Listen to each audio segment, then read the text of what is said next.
Hi, my name is James O'Leary, and I will be reading my Southword edition's chapbook, There Are Monsters in This House.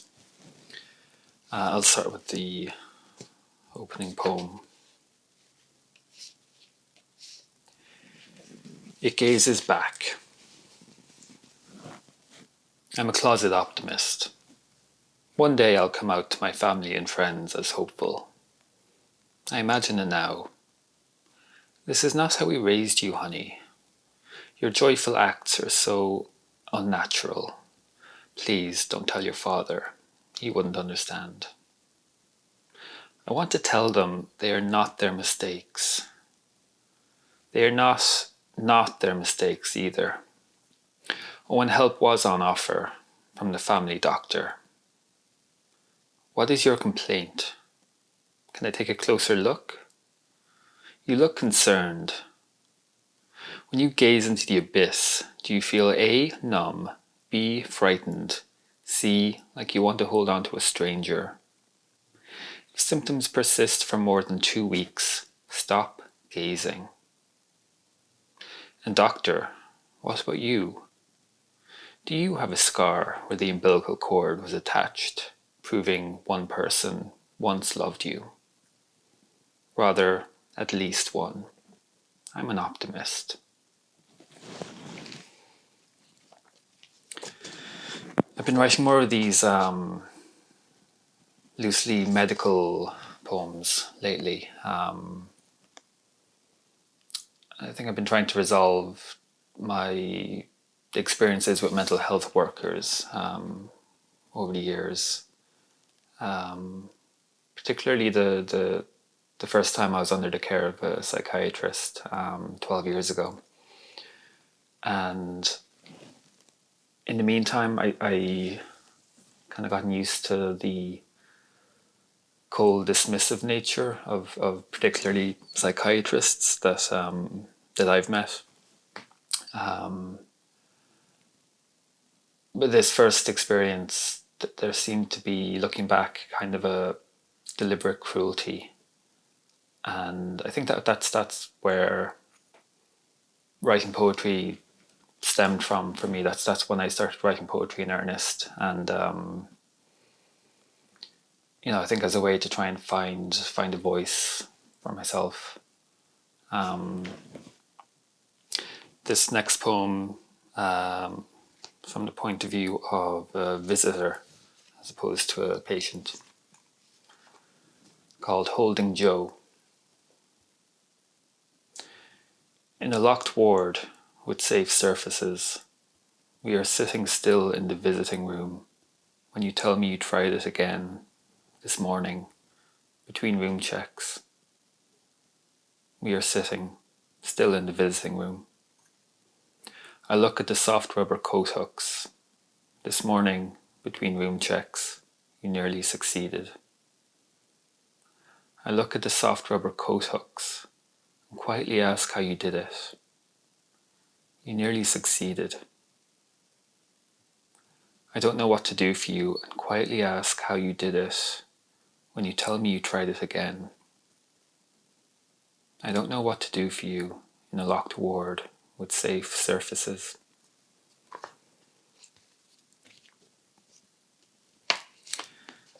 This poem,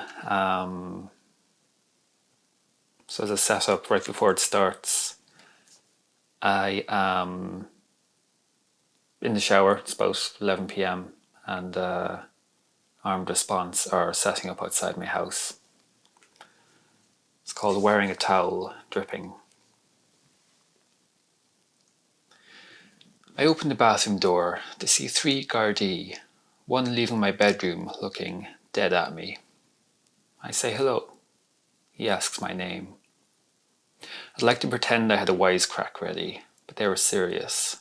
Their job had brought them to me, and yes, I agree, mysteries need to be solved. Why do my neighbours move furniture nightly at exactly 11:30? Why does my lover close her eyes while brushing her teeth? Why do encounters with authority always begin or end with me shirtless? They tell me I've been under surveillance for 6 months. I find comfort in this, that beyond my lawn of white daisies, well-trained, neatly dressed professionals have watched over me since Christmas. I hope this continues. And though I can't tell what I've done, looking at my long dead appliances, worn out furniture, window frames mended with packing tape, they have a warrant. They have evidence bags. They have gone to such trouble. And so I offer Earl Grey and my best biscuits, the chocolate ones.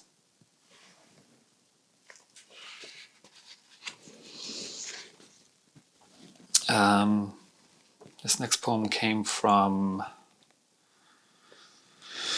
out of a writing workshop I did in Belfast a few years back. One of the seminars was on taboo in poetry, and so this was the first time I had been able to, I suppose, give myself permission to write about my experience with being in a treatment centre.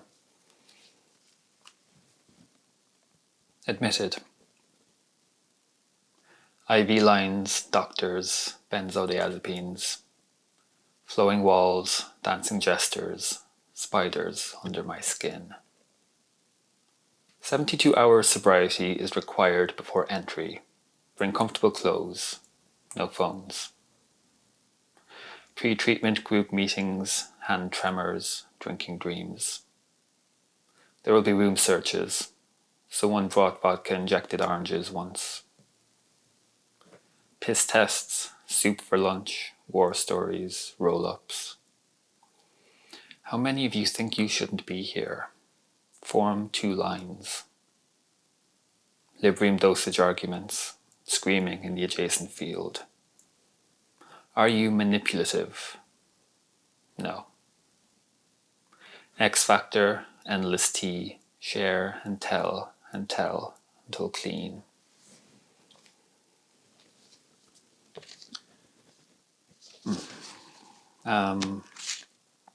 The next poem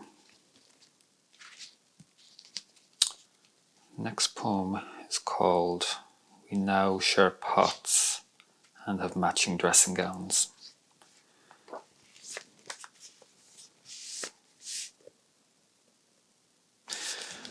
We are tying our lives together, and I didn't even know not to put tins in the microwave.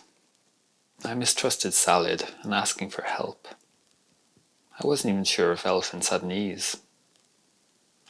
Lately, I've been hanging out at garden centres, finding grey hairs, placing classified ads, looking for fellow misanthrope. If interested, leave me alone. More than anything, I want to be alone with you. Stubbing our toes on boxes, and unpacking and unpacking. And you are not the woman of my dreams. If you were, you would be made of spiders, spit teeth. So I'm going to read a poem very much from the 4 times when you could travel and experience human contact. To avoid the washing up, I get on the next flight and seek God in Vondel Park, cry 4 times at a goth gig in Melkveg, and wait out front to meet the American singer. Back at the hostel, I have a 6-hour conversation with Anka. We take 2 breaks for tea and 1 for ice cream. By the time she knows everything about me, I know 3 things about her. She likes to ask questions. She has never been in love, and she has trouble sleeping too.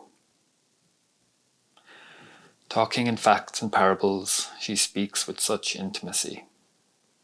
Out of nowhere she tells me, "You're a good person," and I believe her. I lie awake thinking about the performer, how she leaned her head against my chest moments after I met her. In the morning, I take a train that brings me to Rotterdam, though my ticket says Antwerp, And I keep asking, how do I get to Paris? I give up and walk west. There I find mozzarella sticks, warm milk, and God, disguised as a heron on a tree stump. I could live out my days like this, never washing another plate, taking the wrong train over and over again.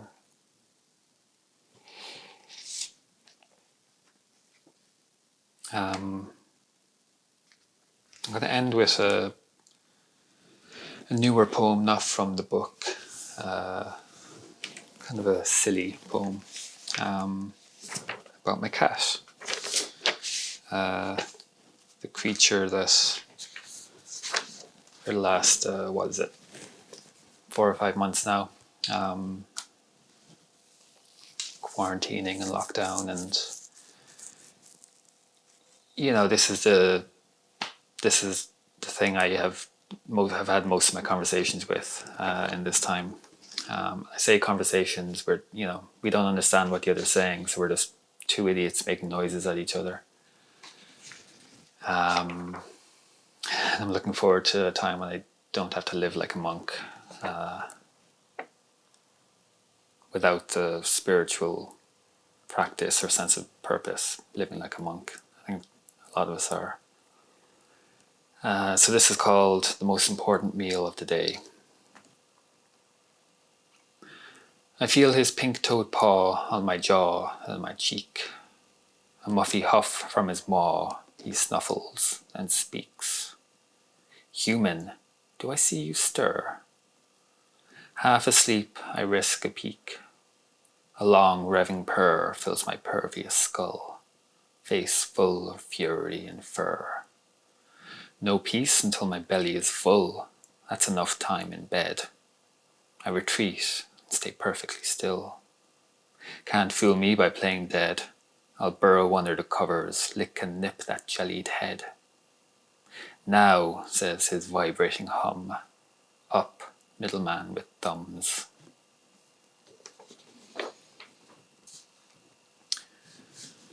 So, thank you for sharing this time with me. I suppose this is the time I tell you to buy my book. As you know, I have a cat, and so for every sale of this book, I will give my cat an additional belly rub. So not only will you be getting a book for a £5, you will be contributing directly to a cat's happiness.